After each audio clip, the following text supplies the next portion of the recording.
Thank you so much, everyone. My name is Aday. I'm a cardiologist and vascular medicine specialist at Vanderbilt. We're here at the American Heart Association's Vascular Discovery Meeting here in Bellevue, Washington, and we're going to recap our recent plenary session on cardiometabolic disease. I've got our three speakers here with us. Maybe Dr. Chen, can you introduce yourself? Yeah, I'm Dr. Eugene Chen. I'm come from University of Michigan. I'm in cardiovascular medicine and at the University of Michigan. Great, thank you. Dr. Leopold. Yes, I'm Jane Leopold. I'm an interventional cardiologist at Brigham and Women's Hospital, Harvard Medical School in Boston. Great, and Dr. Fish. Hi, I'm Jason Fish. I'm from the University of Toronto and the Peter Munk Cardiac Center. I'm a vascular biologist. So, Dr. Chen, you gave us this really incredible overview of the history of some of these drugs, GLP-1 receptor agonists, SGLT2 inhibitors. Can you kind of hit on some of the highlights of your talk for those who weren't able to join? Yes, for these two categories of the drugs, although it's not originally for cardiovascular disease and it's originally for treat diabetes, but and for all of the big data clinical trials suggesting these two categories of the drugs is wonderful and powerful to treat heart failure and another cardiovascular disease. It's unexpected and discovery from big clinical trials. And in the academic, we all right now are very interested to understanding the mechanism of the action for these two classes of the drugs. Hopefully together we can able to advance this both category of the drugs for better to save the patients. Dr. Leopold, how about you recap for us what you spoke about? Sure. So I talked about the intersection between GLP-1 receptor agonists and SGLT2 inhibitors and pulmonary vascular disease. And so we talked about three different areas in the overall talk. The first being what is pulmonary hypertension, looking at it from both a clinical, pathobiological, cardiac disease, and also looked at it as potentially as a metabolic disease. Then used some recently published data from the Pulmonary Vascular Disease Phenomics or PVDomics study to make the case that pulmonary hypertension is a disease that would benefit from therapeutic interventions with GLP-1 receptor agonists or SGLT2 inhibitors, and then provided some of the recent preclinical and clinical evidence that actually supports that concept. Great, fantastic. And Dr. Fish? Yeah, so I spoke about heart failure with preserved ejection fraction and a lot of the interesting data that's showing that coronary microvascular dysfunction seems to be really key in that disease. But there's still not very much known about the mechanisms and whether that's actually cause and effect. So we've used mouse models to try and gain some insight into that using a type 2 diabetic model of early diastolic dysfunction and looked at microvascular rarefaction and try to look molecularly at what's happening in the endothelium. And we found that the SGLT2 inhibitors seem to improve the vascularization of the heart and decrease oxidative stress, but it's still really not clear exactly how they're improving these effects, whether it's a direct effect on the vasculature or indirect. So, Dr. Chen, we have a lot to be excited about in these newer drug classes. We have these large trials showing cardiovascular benefit. Obviously, there's more trials ongoing. What most excites you in terms of kind of the next steps? Is it new indications, understanding the biology, add-on therapies? Kind of what are you most excited to see coming down the road? I think the first thing is the academic need to study more of the mechanism of the action, where these benefits come from, not only for the GLP-1 category and also SGLT2 and SGLT1 category. Regarding, for the GLP-1 drugs, it's not only reduce body weight and able to treat type 2 diabetes, and with all of the cardiovascular beneficial or liver beneficial, we really need to know what is the mechanism of action, how we are together with the clinical and people and also pharmaceutical, we are able to develop better drugs for the clinical use. And you talked about some of these lessons from the history of drug development in other classes. So, what are kind of those key lessons that you think we need to keep in mind with these newer drugs, or words of caution that you might have for the field?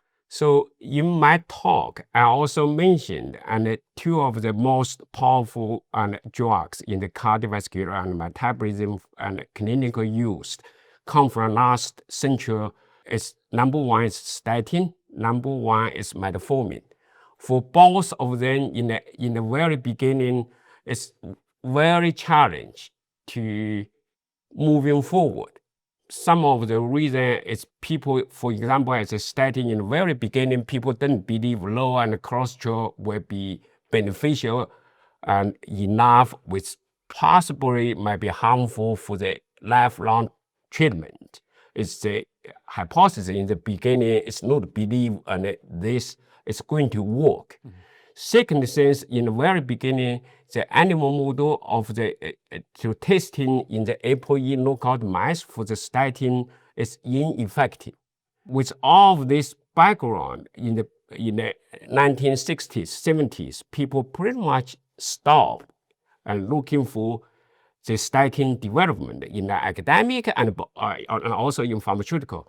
Until the Watanabe rabbits, it's the naturally developed LDL receptor deficiency rabbits in Japan. When use that rabbits to test statin, it's working. It's able to treat atherosclerosis in the rabbit model, and then the all interest in both from pharmaceutical and from academic. And that's why we see statin and being a powerful drug and reduce the cardiovascular events. When look at metformin, even more frustrated for 100 years. It's taken 100 years, eventually become the most popular drug to treat type 2 diabetes. And also you see many of the repurposed trials as widely and beneficial to not only cardiovascular system and also to all other disease. And that's last century. And Eugene Brownwood, we all know in this community, 2 or 3 years ago, he summarized in New England Journal of Medicine and say, for this century, GLP-1 and drug and SGLT2 drug might be a landmark drug equal to statin metformin in last century.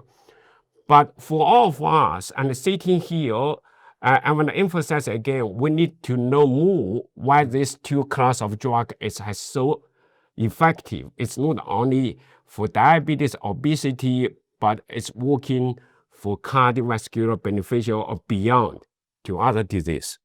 Yeah, I mean, we're clearly in a new era of treatment for these diseases, but I think you're exactly spot on. There's so much to be learned about the underlying biology of these drugs, and it's great to hear all the science that we heard on this topic at the meeting. So Yeah, it's actually surprising how much isn't known about the biology and the pathobiology behind these drugs, because they're being used to treat so many different diseases, and yet we don't even know some of the basic mechanisms by which they're working. yeah. And as you pointed out, some of these drugs, and they're quite old at this point, and some of them have been approved for 20 years and in use for that long. So to your point, it's still surprising that we have this much to know, to learn at this point. And the surprising thing too is that they seem to be beyond glucose lowering. Like a lot of them initially were created to do that. And then they seem to have powerful effects even in patients that are not diabetic. Right. They're reducing cardiovascular outcomes, which is, again, why exactly are they doing that? How much of that is just a change in the metabolism that's actually the key to maybe a number of these different disease processes? Yeah, I mean, I think Dr. Brownwell was right, because this pretty much goes back to when we first learned about the pleiotropic effects of statins. Exactly. Yeah. Yeah. And so we touched on this in several talks, the role of inflammation and inflammation reduction with these drugs. I mean, do you think that is the underlying key mechanism, or is that overly simplistic? Is there still too much to learn before we anchor on that? In Michigan medicine, we have a group of the people, Beijing Pete, who is the individual leading one of the drugs, SGLT1 and 2 drugs, and clinical trials. He knows the clinical data from the trial they publish is leading us to discussion, what we know from the patients. It's working. And he challenged us doing the research in the Michigan medicine, if you're working on the platelet, you should looking for these two class of the drugs, has any biology in the platelet. If you're looking for cardiomyocytes, vascular smooth muscle cells, or endothelial cells, you're looking for what is potentially mechanism of the action beneficial to the cardiovascular patients. Eventually, if we know together, maybe we're able to working with the chemistry pharmaceutical company or bring whatever the technology of the new platforms, like Joe mentioned, from sequence, from iPS sales platform, from the AI platform, from the gene editing platform. When we use these new platforms to explore the mechanism of the action, eventually we can feed back to the physicians. Together, maybe we're able to develop even better drugs with more focus of the target, why it's happened. And for Dr. Leopold, for pulmonary vascular disease, I've always thought of this as, either primarily a vascular disorder in some patients or a complication of cardiac or lung disease, but you really highlighted the role of these metabolic derangements in this. Do our existing therapies that are targeting pulmonary hypertension, do they do anything to that metabolic derangement? Yeah, that's an excellent question. And the reality is that we don't actually know for certain. So, for example, we have, three, now four main classes of drugs that are used, and they are added sequentially, just as you would do for heart failure. And when they get started and added, we see some changes in metabolism, but, it's not that these drugs are targeting metabolism as a way to, make sure that they're efficacious. So this is where the idea of GLP-1 receptor agonists and SGLT2 inhibitors is really attractive because it would target new areas that really are not quite reached by the drugs that are available. And we all learned these different WHO classes of pulmonary hypertension. Should we be rethinking that and reclassifying by metabolic derangement or other variables? Well, the short answer to that is stay tuned because this is the entire premise behind the PVDomic study or the pulmonary vascular disease phenomic study. And that was to understand whether or not for many years using these classifications, whether patients within each group were more heterogeneous than we previously thought, and whether or not there were groups of patients who were between the different groups who were more like each other. And while these groups are, the grouping that we use now clinically is beneficial to know what to do in terms of drug testing and drug administration, I think, in the future, more information from PVDomics will help us determine whether or not we can actually change this a bit. That's fantastic. And then for you, Dr. Fish, we talked about coronary microvascular dysfunction and HFpEF. You identified some key players like MIR30. What role does obesity play in terms of interacting with coronary microvascular dysfunction and HFpEF? Yeah, that's a great question. So, there's a number of metabolic states, like whether that's obesity, diabetes, that are known to impact the coronary microvasculature. In our particular model that we're looking at in the mouse, it's a DB mouse model, which is a leptin receptor mutant model. They're incredibly obese and very hyperglycemic. Interestingly, with the MIR30 family, we also see it upregulated in a lean type 2 diabetes model in rat that also has diastolic dysfunction. So I'm not sure that the effect, at least of MIR30, is driven primarily by obesity, although there could be a component there.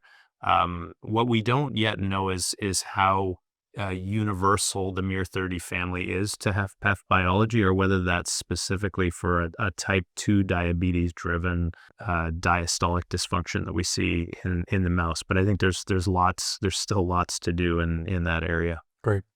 And there's certainly been some research on these extracellular vesicles and their linkage to cardiovascular outcomes. For miR30 in particular, are there data from any, human cohorts looking at its association with incident heart failure or heart failure hospitalization? Is this a biomarker that we could be deploying clinically potentially? Yeah, I haven't seen a lot of that in the literature. I think it would be interesting to look at that. We're wanting to look at that in human populations. The challenge for us is identifying the right populations. Particularly, we wanted to look in early stage diastolic dysfunction, and we just haven't sort of identified the right cohort to be able to test that. We can certainly look in more advanced HFpEF patients, but I think the real power of it would be if we could actually detect changes at very early stages in diastolic dysfunction before they've really progressed to full HFpEF. So we're in the process of trying to do those studies. I think they're important. Okay, great. I was going to say the finding that you had of the accumulation of lipid droplets in the endothelial cells was fascinating.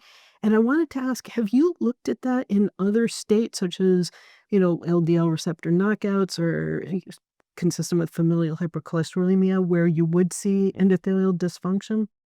We have not looked at that. So Bill Sessa has done a lot of work in that area, the dynamics of that in response to, right after feeding. Actually, what he showed was dynamically you get these lipid droplets in the vasculature right after feeding, and then they kind of resolve and deal with that lipid, which is quite fascinating. So we haven't looked at it beyond that, but I think it would be quite interesting to see what those lipid droplets really mean. Is that actually a beneficial thing to actually store the lipid there, or is that also associated with lipotoxicity? So we don't know that in this setting, but I think that how that then interacts with a number of other things like LDL and is really, I think, It's an fascinating. interesting area that needs more study. Yeah.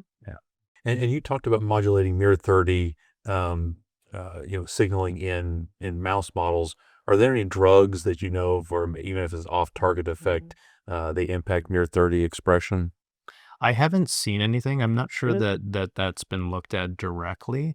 We see in our model that the targets of miR30 seem to be regulated in mice that have been treated with SGLT2 inhibitors, but I don't know if that's directly acting on miR30 or that's sort of dealing with some sort of cell state. We do see that in our mouse model, there are markers of senescent cells, and senescence is known to be a really potent driver of miR30 expression. So we think that the senescence may be important in that particular microRNA family. So I don't know whether the SGLT2 inhibitors are sort of acting on that level of the pathway. Potentially they're improving senescence pathways, and miR30 kind of gets regulated downstream. That would be my guess, but we haven't directly tested it.